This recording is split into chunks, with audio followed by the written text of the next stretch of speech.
Hey everyone, today is Thursday, May 7th. Today I've got a little bit different video for you. Behind me you see Harry Potter, Hogwarts Battle. It is a board game, more specifically a deck collection game, a deck building game. And I'm going to play that with my son Luke and my daughter Rachel. Normally I try and do videos that are free for you to do or participate in.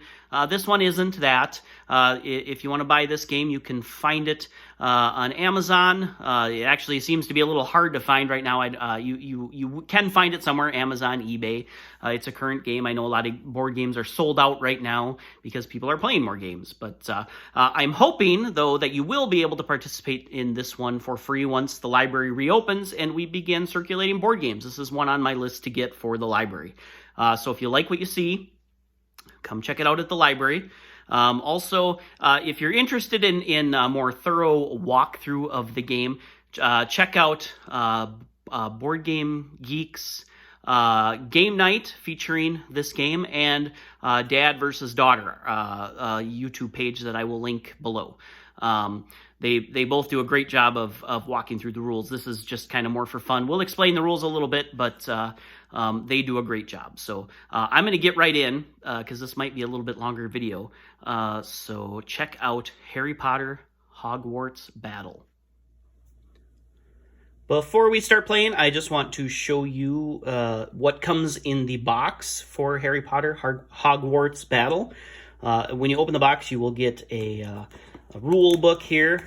As you progress through the game, you will play through all 7 books in the Harry Potter book series.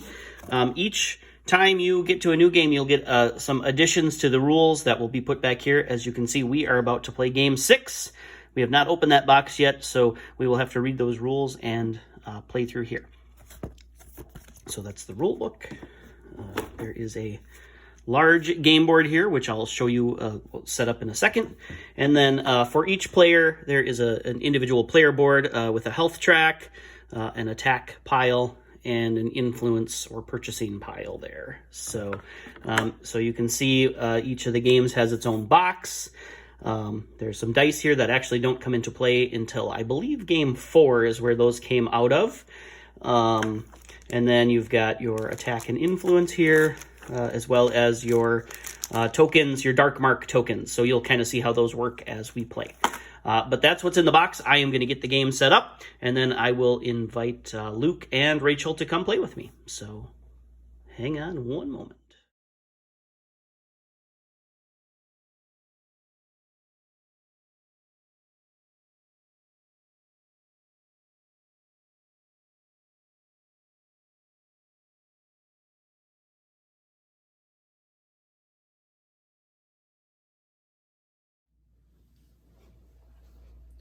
All right, so we've got our board set up. I am here with Rachel. For today's purposes, she will be Hermione, and also Luke, who today is Neville Longbottom. I am playing as Ron Weasley. Our Harry Potter did not want to play today, so we are playing this as 3 people. It is a 4-player game, so if you've got 4 people, it works really well. So what I want to do first is we'll take you through one turn so you can kind of get an idea how this works. And then we'll check back in throughout the game. It is quite a long game, especially now that we are at book 6. It'll take us maybe an hour and a half or so. So we'll start. Rachel will start the game. I'm sorry, Hermione will start the game. She's got her draw cards there. Everybody starts with 10 cards that are pre-assigned to a specific character. So Rachel has the Hermione deck, and she is going to draw 5 cards. So go ahead and draw your 5 cards. 1, 2, 3, 4. And then the rest of her pile just goes back in her draw pile. And these are the 5 cards that she will be playing. So show us your cards. I have the tails of the Beetle the Bard. Aloha Mora, Aloha Mora, Aloha Mora, and Aloha Mora. All right, so these starting cards are very basic. What they are going to do is allow you to buy some of these higher level cards. And okay, so now you've drawn your cards. We're going to flip our Dark Arts card to see what bad thing is going to happen to us this turn. Active hero loses 2 hearts. All right, so Rachel right away loses 2 hearts. So the goal of this game is to defeat all of our villains. We've got 3 here, but we've got to get through this whole stack of villains. We have to defeat them before they take control of these 3 areas. You will see different cards that are going to add dark marks to these areas. If the card fills up, we lose this area and we move on to the next one. If we lose all of our areas, well, then Voldemort wins and we lose. So let's see what we can do. So Rachel's got her starting hand. How are you going to play your cards, Rachel? Well, I actually have a question. Okay. Because it says, once per turn you may discard 2 spells. If you do, all heroes gain 1 and draw a card. But I don't know if I would gain the influence from that. If you discard, you will not gain the influence from that. You will just gain the influence from... You would get 1 influence if you... So if you did that... I'm going to discard these, and now we all get 1 influence. Okay. And So I've got the bank here. I will hand out the influence to everyone, and you'll see these influence tokens, you'll see what they're used for. For now, for me, they're just going to go in that pile. And now I have Crookshanks. Crookshanks, yep. I could gain my health back, or I could gain 1 lightning bolt. I'm going to go with a lightning bolt because I still have plenty of health left. All right. So we'll assign these lightning bolts at the end of Rachel's turn, or Hermione's turn. So what does that leave you for influence? I have to choose if I want to gain 2 of all heroes gain 1. I'm going to say all heroes gain 1. Okay. So Rachel's got her Tales of Beetle Bard card that gives us all an extra influence. And then with your Aloha Moras, you have how many? 3. Right. So how many Aloha Moras, or I'm sorry, how many influence do you have for this turn? I have 5. I'm going to buy this. Okay, so let's show that to the cameras. She has 5 influence coins. This card costs 4 influence coins, and this will go in her discard pile, which she can shuffle back into her deck once all of these cards are done. So she'll pay her influence back. She's got 1 lightning bolt, and she is going to assign that the lightning bolt is an attack, and so she's going to assign it to one of our villains. I'm going to put it here. All right, so Dolores Umbridge, who has to get attacked 7 times before we defeat her, has 1 attack now. All right, so now it is the end of Rachel's turn. She spent all of her influence and all of her attack. We're going to refill the card shop here, and it is Luke's turn. So, wait. First, we activated Umbridge when Rachel bought that card. Oh. Each time a hero buys something for more, that hero loses 1 HP. All right, so when you bought that card, you lost that 1 HP. All right. Now Okay, so now it's Luke's turn, so he's going to draw his 5 cards. Plus the 1 that I got because Rachel used her thing. So 6 Okay. cards. So 6 cards. Yep. Yep, I got to remember to do that too. So that's 1, All 2, right. 3, 4, 5, 6. Okay, and then we're going to flip our Dark Arts event. And, ooh, the Heir of Slytherin event. So we're going to roll the Slytherin house die. And this means bad things are probably going to happen to all of us. So let's see what happens. The heart. Remove 1 from all villains. All right, so we cured Dolores Umbridge. So we're back to 0 attack on anyone. So, all right, now Luke can play his turn. Okay. So we got 4 Aloha Moras, the Remember All, and then Trevor, which is going to be 5 influence, and then a lightning bolt or 2 health. I'm already at full health, and I can't give it to anybody else, so I'm going to take a lightning bolt. Let's see here. I'm going to probably attack Umbridge. Yeah, she's pretty annoying. All right. Oh, and I activated Tom Riddle. For every ally in the active hero's hand, I have to either lose 2 or discard a card. I'm actually going to discard my Remember All, All right. which So gives me an extra influence. we'll show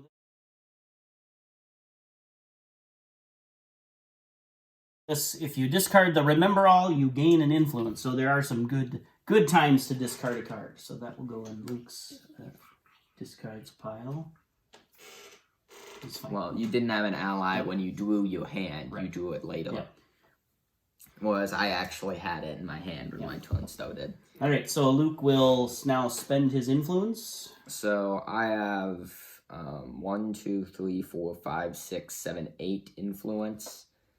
I don't really want Kinsley Shacklebolt because as good as he is, then I won't be able to buy 2 things. So I'm going to buy Fox the Phoenix. Fox the Phoenix. And that'll go in your discard pile. And now you've also activated Umbrage. Which means I'm going to take a damage. Yep. And then, now that's 5 of my influence.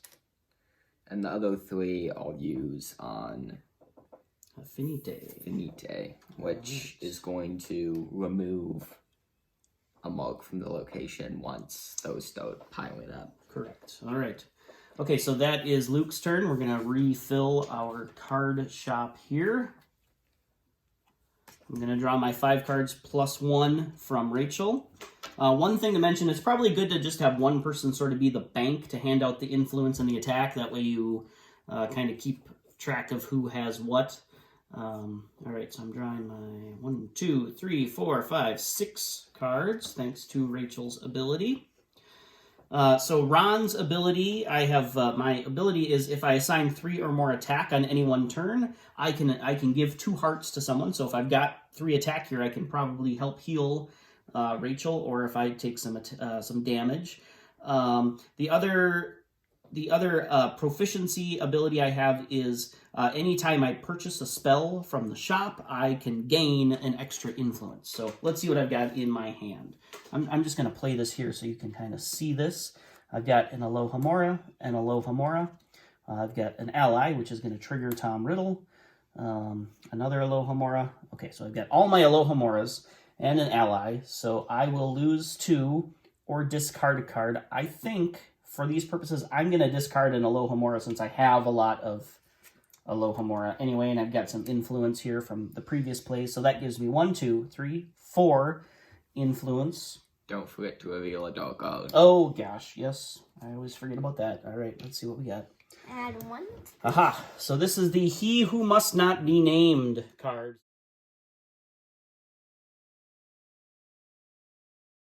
So this is going to add a location onto or a dark mark onto our location. So which activates Draco Malfoy. So I'm going to lose 2 hearts. So maybe it's a good decision that I discarded that card. So that leaves me with 1, 2, 3, 4 Alohomora, which I've got here, or 4 influence.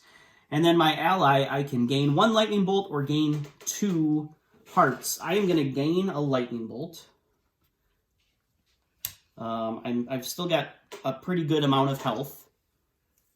So now I will discard my cards from this hand here, and I will spend my influence. 1, 2, 3, 4, 5 influence. I have to remember, anything I buy is going to trigger Umbrage. My hand is pretty good with allies, so I think I am going to... I'm going to pick up Cedric Diggory. That will allow me, once the cycle's back through, to gain a lightning bolt and then roll the Ravenclaw die here. So I'm going to put that there. Okay, that is the end of my turn. So what I'm going to do now is we're going to turn off the camera, but once we come to something beyond what we've just done, I'll start the camera up so you can see what we're doing here. But again, I don't think anybody wants to sit through a 2-hour video. If you do, there are some great playthroughs of this on YouTube. I'll link a couple down below. But, okay, pause for now. We'll check back in once we defeat a villain or something unusual happens. All right, we are about to defeat our first villain on this turn. We've been concentrating on Dolores Umbridge because she causes us to take hits every time we buy one of these more valuable cards, so we're going to defeat her. So I'm going to assign the last attack. This is the beginning of my turn. and she has been defeated. She will stay here until the end of my turn, defeated. So now I will go through the rest of my turn, and then we will reveal a new villain. So for my turn, I drew Alohomora, Clean Sweep, Birdie Bots Every Flavor Beans, 2 more Alohomora, and an Expecto Patronum. So I'm going to gain 2 attacks, which I can now assign to other villains.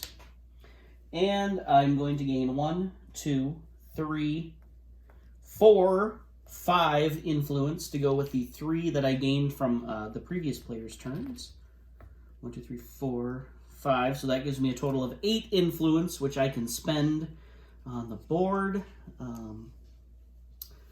Let's see. I am going to pick up... Oh, boy. If I want to maximize my money, I should probably pick up Protego and Confundus or Quidditch gear. I'm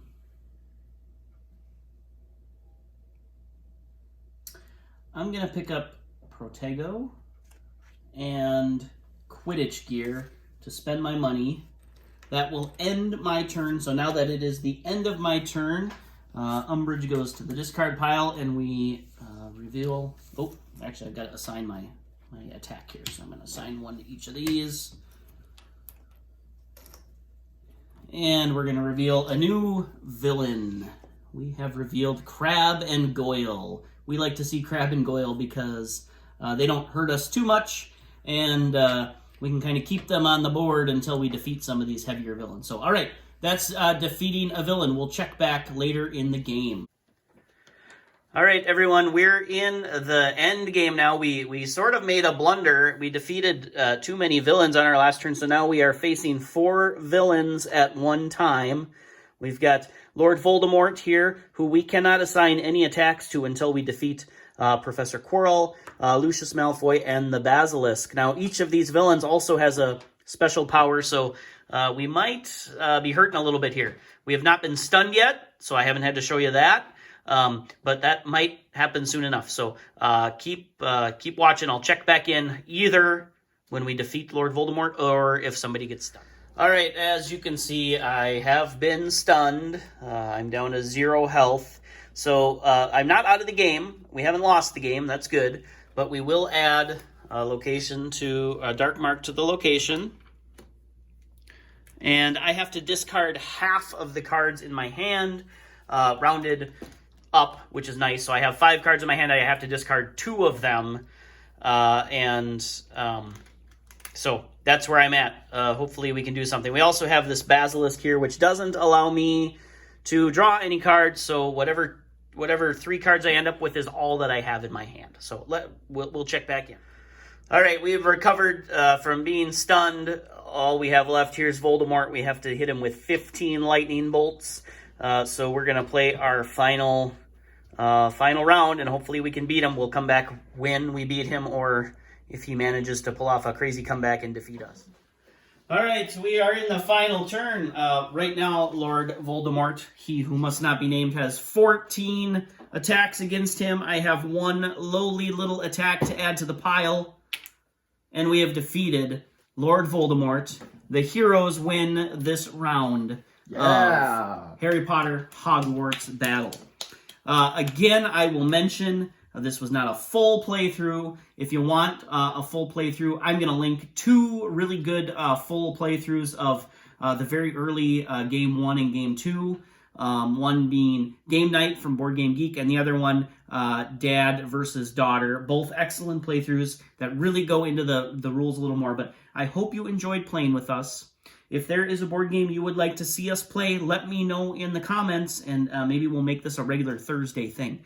All right, take care, be healthy, and we'll see you tomorrow.